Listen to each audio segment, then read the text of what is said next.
Dude, there's some days that just obliterate me. I've just ripped my pants.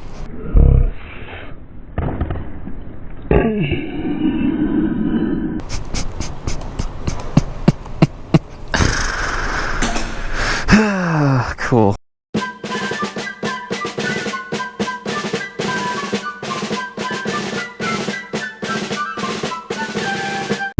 Dude, the hole that I just ripped into my fucking pants.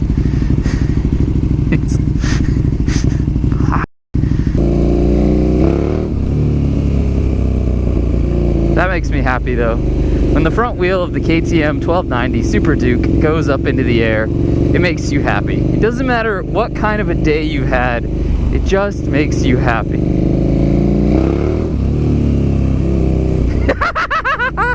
It's just, oh, it's so bad. It's so bad. It's so easy. Alright guys, yo, what is up? DukeOfDC here. Welcome to another video. I started this vlog off really crotchety. I doubt I put any of that stuff in. But then I did like 2 little baby power wheelies and now I feel like $1,000,000. I just feel so good. And I've wanted to do this video now for a little bit because I've owned the bike for almost a month and I've put over 1,000 miles on it. And it's time to talk about the 5 things that I love about my KTM 1290R, my Super Duke 1290R, my SDR, whatever you want to call this thing, the Beast, which it is, like, it totally earns the name, the Beast. A bike that on command can do this, where the front wheel just comes up with this. I mean, I'm not even going after it. I'm not attempting to do anything. It just continues to amaze me. But yeah, this is the 5 things that I love about the KTM, about the Beast. So the first thing, and this is just disclaimer, I saw that Royal Jordanian just did a video like this about 2 or 3 weeks ago. So if you have any interest in somebody else's opinion, go check his video out because he's owned his KTM for a lot longer than I have. And he's put on thousands upon thousands of miles. So I think that he also said like what the 5 things he disliked about the bike were too. But I'm just gonna say the 5 things that I love about the bike. Because at this point, there's really only one thing that I dislike, and I'll touch on it, but it's not something that's a deal breaker for me, and it was pretty easily fixable. But yeah, so number 1, and I think everyone that owns this bike or is a fan of this bike that has ridden this bike agrees with me here, is the engine. The 1301 degree liquid cooled 75 degree V-twin on this thing is a beast. It is like nothing I've ever ridden. It produces power immediately. There's no roll up, there's no like you have to be in a certain engine range to get power. No.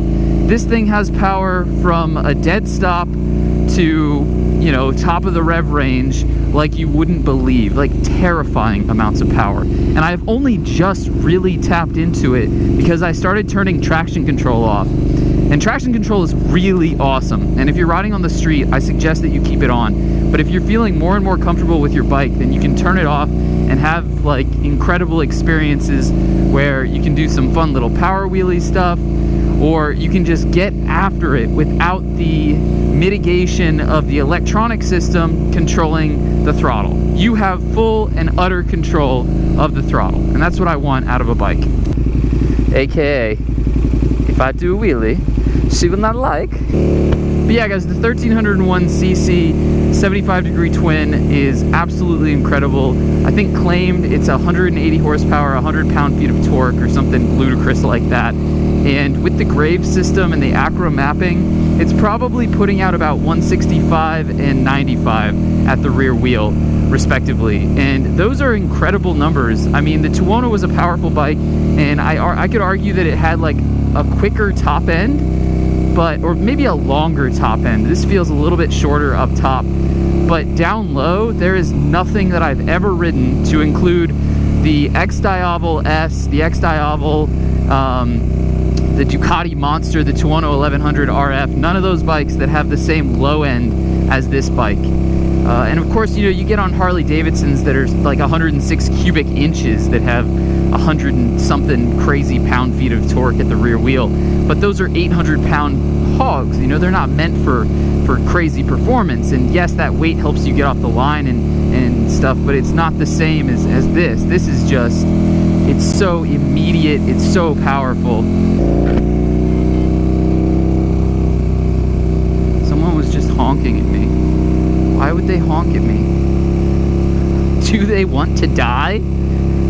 Don't they understand? Let's get to number 2. Number 2 is the ergonomics on this bike. A lot of people ask, why did you get this bike? Why didn't you get the 210 RF?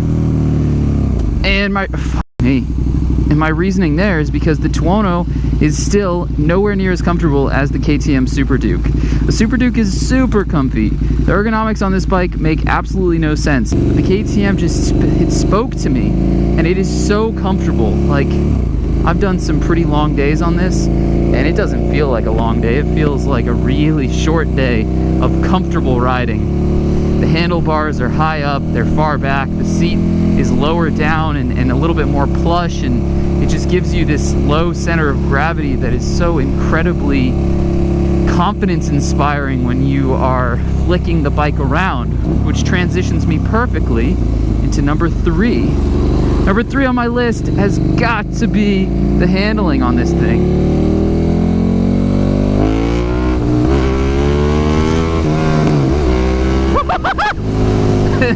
Did I say handling? I meant acceleration. No, the handling on this bike is absolutely superb. It is really flickable. It feels good and firm in the turns. The WP suspension on here is very, very nice.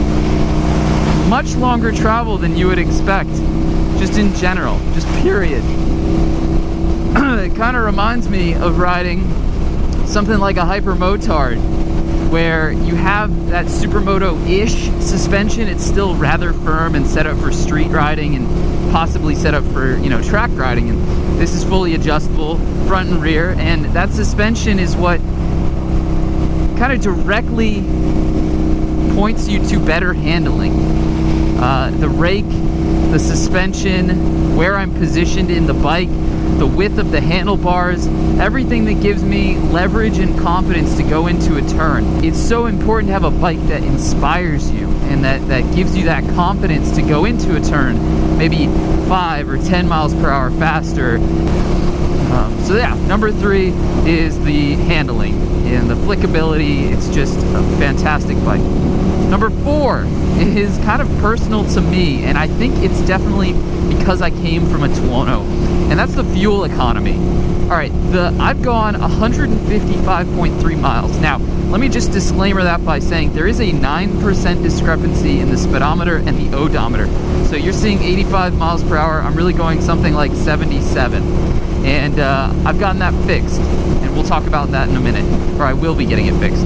So I've gone about 155.7. If you put in that 9% discrepancy, I've gone about 131-ish miles, and I still have 30 miles to go, or 27 miles to go. Those are amazing numbers. I'm averaging 38 miles per gallon, and that's including the 9% discrepancy, because I'm averaging like 43 miles per gallon over my entire ownership of this bike. Mixed use, and sitting in heavy traffic, and high speed stuff, hanging out with my friends, going into the twisties in the mountains. It's amazing. I find myself the last person that needs fuel when I'm going out with my friends. And when I owned the 210, I was 100% the first guy that said, where's the nearest gas station? So it just, the longer you can go, the farther your adventures can take you, the more fun that you're gonna have on a motorcycle.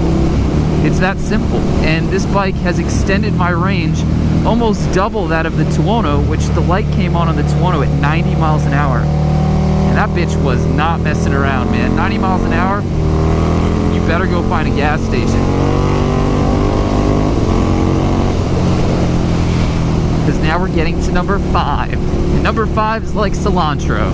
You either love it or you hate it with KTM Super Dukes. And that's the styling.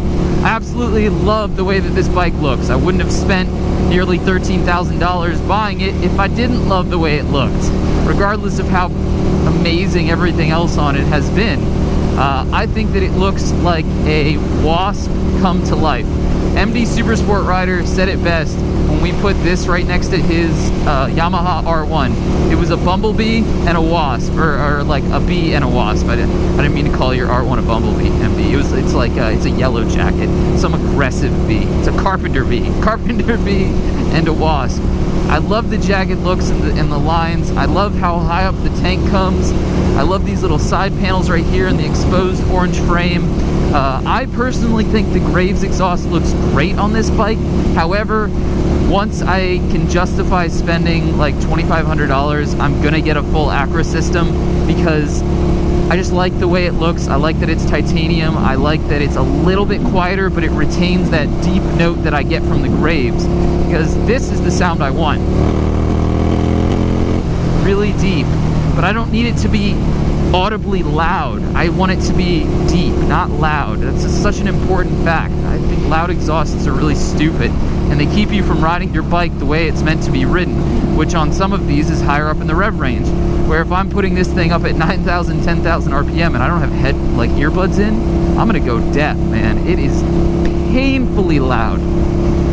But yeah, I love the styling. I love this, the instrument cluster, and that it's just a drop off and the wheel is right there. It is very different from any other naked bike that I've ridden. It's just little things that put it in a class of its own. And that was something I was looking for, you know? I'd never owned a twin.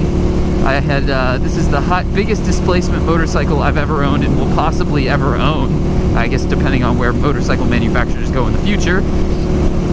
It's my first KTM, and it's really like nothing else out there at this moment in time. I'm very pleased with it. I think it's a fantastic motorcycle, and those are my 5 things that I absolutely love about the bike. Now, I told you there was one thing that I disliked, and that is the discrepancy. 9% is some horse shit. It's within the consumer limit, I think is 10%, but 9% on the odometer alone at 10,000 miles is going to be a 1,000 mile discrepancy between what is accurate and what is shown. And I ain't about that, man. Fucking stay in your goddamn lane. So the easy way to fix this is there are people on eBay that sell the ABS rings, and the ABS ring is what's directly linked to the sensor that is giving you that number and increasing that odometer reading, which on the KTM is one and the same. Someone tried to tell me they were different. They're not different on this bike, I can assure you of that. I've done my own research and even field tests with a separate GPS unit counting miles versus what this is counting, and it's off by about 9%. And so I ordered those rings. They came in the mail. When this bike needs a service, I'm gonna flop those things on there and just include it in the price. It probably won't cost more than like 50 bucks for them to put them on. Only reason I can't do it, I just don't have the pit stands to do it, or the tools, or the time. I have money, but I have no time. So I guess that's the trade-off. It's fucking ridiculous. But yeah, guys, I hope you enjoyed this video, and I'm sorry again I'm on the highway cruising, but this is my commute, and you guys join me on it almost every single day, whether or not I actually post a video. These are the videos you get. I hope you enjoy them. Like this video if you did. It helps me out, lets me know I'm doing something right. Subscribe for more if you are new, and as always, guys, I will see you on the next one. Peace!